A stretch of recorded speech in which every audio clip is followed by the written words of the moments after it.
जय हिंद दोस्तों। जिस पल का इंतजार बेसब्री से 1 करोड़ से ज़्यादा कर्मचारी पेंशनर्स कर रहे थे, उसका इंतजार धीरे धीरे ख़त्म होते जा रहा है। लेकिन एक चीज़ का इंतजार जो है बहुत बेसब्री से होता जा रहा है, वो ये है कि 8वां पे कमीशन। जी हाँ दोस्तों, 8वां पे कमीशन चेयरमैन पद का अनाउंसमेंट होना है और अगले महीने ही होगा। इस बात की गारंटी है क्योंकि फाइनेंशियल एक्सप्रेस में ये न्यूज़ छप चुका है। इसके अलावा इसका फ्रेमवर्क तैयार होने में करीब करीब 1 साल का वक्त लग जाएगा। और अगर कार्मिक मंत्रालय के मंत्री जितेंद्र सिंह के बारे में अगर आपको बता दें, उनका कहना है कि 1 जनवरी 2026 से ही 8वां के पे कमीशन का सिफारिश लागू हो जाएगी।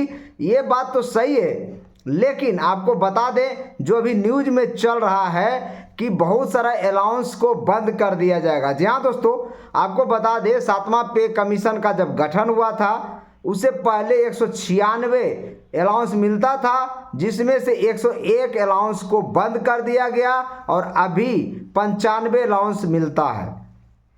अब सवाल ये उठता है कि 8वां पे कमीशन में क्या 95 अलाउंस में से कुछ अलाउंस को बंद कर दिया जाएगा?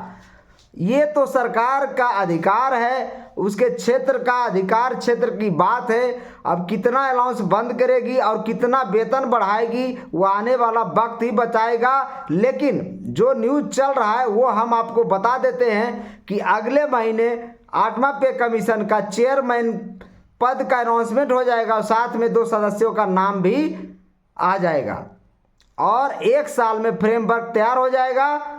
इसके अलावा आपको बताने जा रहे हैं कि जब से यह 8वां वेतन आयोग हर 10 साल में आता है, महंगाई को देखते हुए, सरकार की आर्थिक स्थिति को देखते हुए और कितना ज़रूरत है सरकारी कर्मचारियों को देखते हुए, ये फिटमेंट फैक्टर तैयार किया जाता है और वेतन वृद्धि की जाती है हर साल। आपको बता दें ये इसका शुरुआत 1946-47 से हुआ था दोस्तों, जिसमें से जी हाँ दोस्तों, मई 1946 से मई 1947 तक जो मिनिमम सैलरी था वो 55 रुपया था। यानी कि लेवल 1 के कर्मचारी को उस समय 55 रुपया दिया जाता था और हाईएस्ट पेड जो था उस समय 2000 रुपया था। और उस समय सरकारी कर्मचारियों की संख्या 15 लाख हुआ करती थी। 1947 की बात है। और अभी उसके बाद दूसरा पे कमीशन आया था अगस्त 1957 से अगस्त 1959 के बीच में, और जिसमें 55 रुपया जो मिनिमम सैलरी था उसको बढ़ाकर 80 रुपया कर दिया गया था और मैक्सिमम जो 2000 रुपया दिया जा रहा था उसको बढ़ाकर 3000 रुपया कर दिया गया था और कर्मचारियों की संख्या 25 लाख हो गई थी। तीसरा वेतन आयोग आया था अप्रैल 1970 और मार्च 1973 के बीच में दोस्तों, और उस समय जो 80 रुपये मिनिमम सैलरी था उसे 185 रुपया कर दिया गया था और मैक्सिमम सैलरी को 3500 रुपया कर दिया गया था। उस समय सरकारी कर्मचारियों की संख्या 30 लाख हुआ करती थी। उसके बाद चौथा वेतन आयोग आया सितंबर 1983 से दिसंबर 1986 के बीच में, और उस समय 185 रुपये जो मिनिमम सैलरी था उसको 750 रुपया कर दिया गया था और मैक्सिमम सैलरी 8000 रुपया कर दिया गया था और 35 लाख कर्मचारी उसमें कार्यरत थे। इसके बाद 5वां वेतन आयोग 1994 जनवरी 1997 के बीच में आया था, जिसमें से 750 रुपया को मिनिमम सैलरी को बढ़ाकर 2550 रुपया कर दिया गया था और मैक्सिमम सैलरी 8000 से बढ़ाकर 26000 रुपया कर दिया गया था और उस समय सरकारी कर्मचारियों की संख्या 40 लाख थी। इसके बाद छठा वेतन आयोग 2006 और मार्च 2008 के बीच में आया, जिसमें कर्मचारियों को 2500 जो मिनिमम सैलरी 2550 रुपया था उसको बढ़ाकर 7000 रुपया कर दिया गया था बेसिक सैलरी, और मैक्सिमम सैलरी 26000 से बढ़ाकर 80000 रुपया कर दिया गया था। तो छठा वेतन आयोग में सबसे ज़्यादा सैलरी का बढ़ा था, सबसे बड़ा ग्रोथ भी हुआ था। और आपको बता दें छठा वेतन आयोग में आपको बता दें जो 60 लाख कर्मचारी थे और फिटमेंट फैक्टर 1.86 रखा गया था। और 7वां वेतन आयोग फरवरी 2014 से ही शुरू हुआ था, 28 फरवरी को, आपको पता होगा, मनमोहन सिंह के सरकार में। उसके बाद नवंबर 2016, यानी दिया तो गया 1 जनवरी 2016 से, लेकिन नवंबर तक पहुंच गया था। और जो सैलरी, बेसिक सैलरी जो 7,000 का जो लिमिट था मिनिमम का, उसे 18,000 कर दिया गया था, और मैक्सिमम 80,000 का लिमिट को बढ़ाकर 2.5 लाख कर दिया गया था। और पेंशन उसका आधा, यानी 9,000 मिनिमम पेंशन था और मैक्सिमम पेंशन 1,25,000 रुपये कर दिया गया था। अब बात 8वां पे कमीशन की है, तो आप उम्मीद करिए कि कितना बढ़ेगा। कई समाचार पैनल तो आपको बता रहा होगा 1.92 से लेकर 2.86 तक फिटमेंट फैक्टर बढ़ सकता है। अगर 2.86 फिटमेंट फैक्टर होता है तो बेसिक सैलरी जो 18,000 है वो बढ़कर 51,480 रुपया हो जाएगा। बेसिक सैलरी लेवल 1 के कर्मचारी की बात हो रही है, आप सोच सकते हैं। और मैक्सिमम जो 2.5 लाख है वो बढ़कर 5, 5.5 लाख से भी ज़्यादा हो जाएगा बेसिक सैलरी। उसके ऊपर डीए, उसके ऊपर एचआरए, उसके ऊपर टीए, उसके ऊपर सारी अलाउंसेस मिलेगी, यानी 40 से 50% तक सैलरी बढ़ जाएगी अगर 2.86 सरकार करती है तो। लेकिन बहुत सारे लोग हैं जो तथ्यों पर बात भी किए हैं, और तथ्य में जो निकल कर आया है, जो सुभाष चंद्र गर्ग हैं, पिछला पूर्व फाइनेंशियल सेक्रेटरी, 1.92 से 2.80 तक ही बढ़ाने की बात बोल रहे हैं। मंजीत सिंह पटेल 2.10 से लेकर 2.30 के बीच में बताने की बात कर रहे, फिटमेंट फैक्टर बढ़ाने की बात कर रहे हैं। शिव गोपाल मिश्रा, उनका कहना कि लास्ट साल में 2.57 था तो उससे कम सरकार नहीं कर सकती है, और जब भी करेगी तो उससे ज़्यादा करेगी या उसके बराबर करेगी। यानी शिव गोपाल मिश्रा का कहना है कि 2.57 से लेकर 2.86 तक फिटमेंट फैक्टर सरकार दे। NFIR का जो रघुवैया जी हैं, उनका कहना है कि 2 फिटमेंट फैक्टर देगी सरकार, यानी 18,000 अगर बेसिक है तो बेसिक 36,000 होगी, दुगना सैलरी होगा, NFIR का कहना है। लेकिन AIRF का जो नेता है शिव गोपाल मिश्रा, उनका कहना है कि 2.86 देगी सरकार।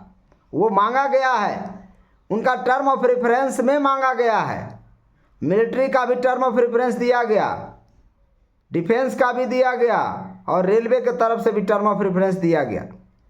सब ने अपनी तरीके से तरह तरह की मांगे रखी गई है, और सरकार उस पर काम करना शुरू कर दिया है। ये अच्छी खबर है। और टर्म ऑफ रेफरेंस जितना जल्द बने उतना जल्द बात बनेगी, और 8वां पे कमीशन उतना जल्द तेजी से काम होगा उसके ऊपर। सरकारें लगी हुई है, लेकिन जब तक चेयरमैन पद का अनाउंसमेंट नहीं हो जाता, यानी चेयरमैन पद का अनाउंसमेंट हो गया मतलब 8वां पे कमीशन का 0 लेवल से शुरुआत हो गया। और 0 लेवल से शुरुआत हो गया तो 100% पहुंचने में, फ्रेमवर्क बनाने में भी समय लगता है। भारत सरकार का 72 डिपार्टमेंट से डेटा कलेक्ट किया जाएगा, जो आपको पहले वीडियो से हम बता रहे हैं। और आपको बता दें कि काफ़ी सैलरी बढ़ने वाली है, काफ़ी पेंशन बढ़ने वाला है, और कई तरह के भत्ते भी इसमें ऐड होने वाला है, खास करके रिस्क अलाउंस। डिफेंस विभाग को पता होगा रिस्क अलाउंस क्या होता है। हार्ड रिस्क अलाउंस रेलवे वालों को पता होगा। कई लोग ड्यूटी करते करते हुए अपना जीवन न्यौछावर कर देते हैं देश की सेवा में, और उसमें पहला स्थान आता है डिफेंस वालों का। सेकेंड लाइन ऑफ डिफेंस है अर्धसैनिक बल, जिनको OPS देना सरकार का सबसे पहला कर्तव्य है। उसके बाद सरकारी कर्मचारी का नंबर आता है रेलवे वालों का। रेलवे भी अपने जी जान जोखिम में डालकर रेल पर डे चलाते हैं, और पर डे ऑस्ट्रेलिया जितना जनसंख्या ढोते हैं। तो रेलवे कर्मचारियों को भी OPS मिलना चाहिए, पैरामिलिट्री भाइयों को OPS मिलना चाहिए। देश के तमाम नेता जो नौकरी नहीं करते हैं वो भी पेंशन लेते हैं। कमाल की बात तो ये देखिए दोस्तों। और इसीलिए लगातार द रियल फैक्ट्स आवाज़ उठाता रहा है, कर्मचारियों के हक की बात करता रहा है कि पुरानी पेंशन कर्मचारियों का हक है और हक की आवाज़, हक की लड़ाई लड़ी जाती है, हक को दबाया नहीं जा सकता है। और अभी सरकार यूपीएस लेकर आ रही है, उसका दिन भी काफ़ी कम बचा हुआ है। 1 अप्रैल 2025 से यूपीएस लागू होने वाला है। लेकिन हाँ, यूपीएस उस कर्मचारियों को फायदा होगा जिसका लाइफ नौकरी, यानी जो रिटायर हो चुके हैं एनपीएस में या फिर 2 साल में रिटायर होने वाले हैं, उनके लिए फायदे का सौदा होगा। क्योंकि एनपीएस में उनको रिटायरमेंट बहुत कम मिलता है।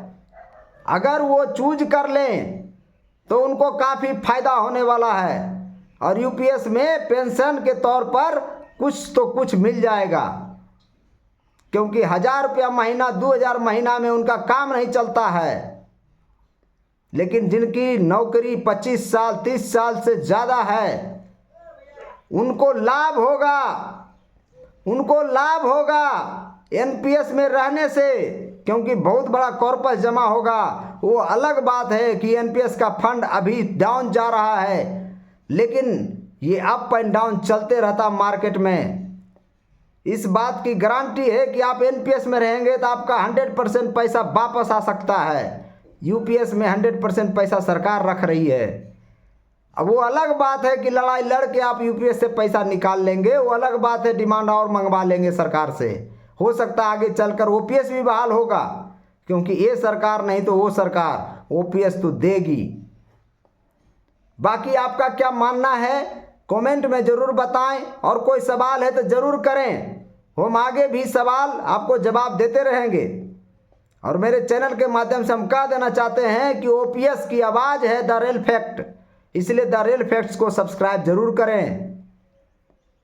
आपसे विनम्र अनुरोध है। और 1 मई दिल्ली चलो विजय बंधु का आह्वान है, तो सब मिलकर लड़ेंगे तो ओपीएस बहाल होगा। जय हिंद, जय भारत।